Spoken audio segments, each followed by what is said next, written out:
Hey, what is going on guys? Cholo Tolentino here and welcome back to the channel where we take awesome out of the box. Now today we're going to be talking about OPPO's debut smartwatch, the OPPO Watch 41mm.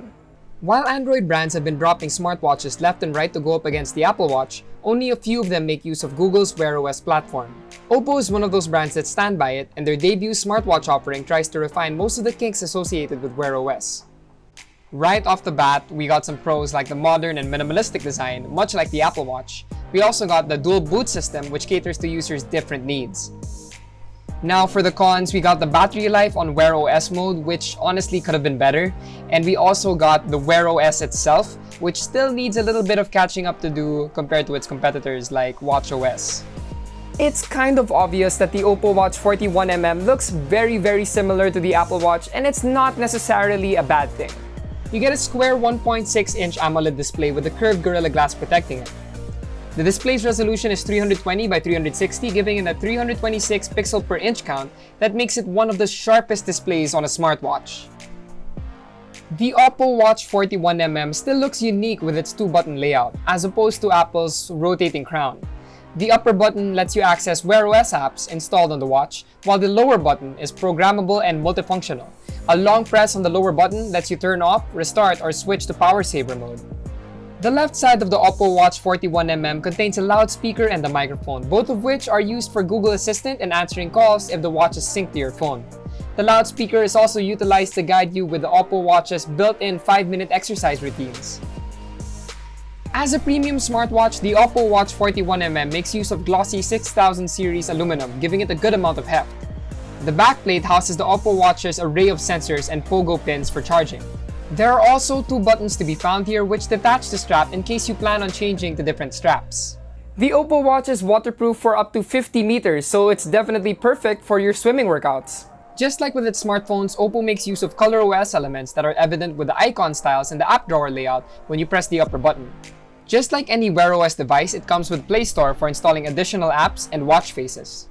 Because of the niche nature of Wear OS, the apps that are available are kind of limited at the moment.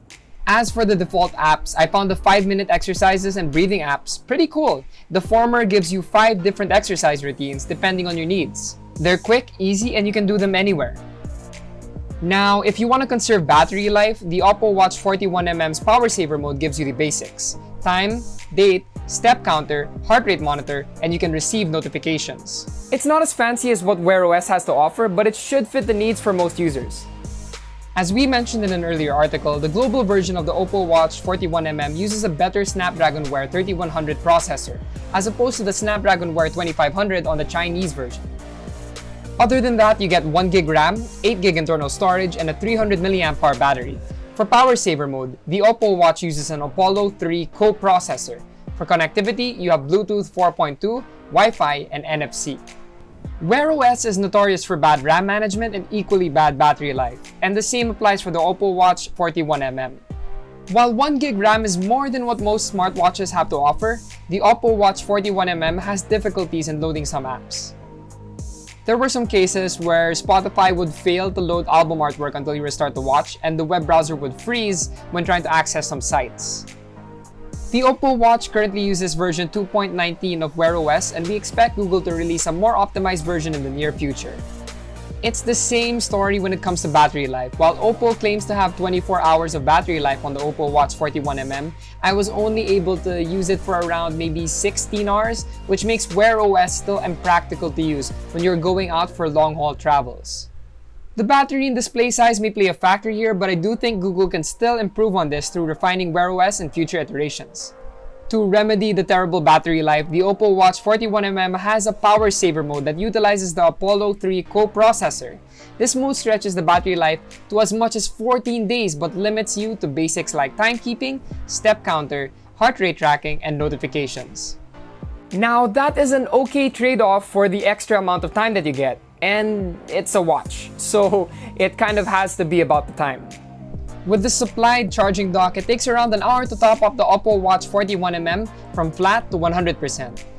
That being said, I strongly advise charging it first before you head out, once it's actually safe to do so. Despite looking very similar to the Apple Watch, OPPO's debut smartwatch is one of the more stylish ones out there by a tech brand. The 2-button and touchscreen interface makes it easy to use, and the display is one of the brightest out there. However, Wear OS's notorious RAM management and battery life still need a lot of improvement despite OPPO's ColorOS tweaks, making the whole Wear OS experience better. If you are one of those who want a Wear OS device, the OPPO Watch 41mm is one of the best options today. The OPPO Watch 41mm is priced at 12,990 pesos and is available in all OPPO concept stores, online stores, and Lazada. Please don't forget to check out our full review on unbox.ph, and if you enjoyed that video, please do like, comment, share, and subscribe. Hit that notification icon if you want to get them updates when we drop them videos. And once again, I am Cholo Tolentino, and I'll see you guys in the next video.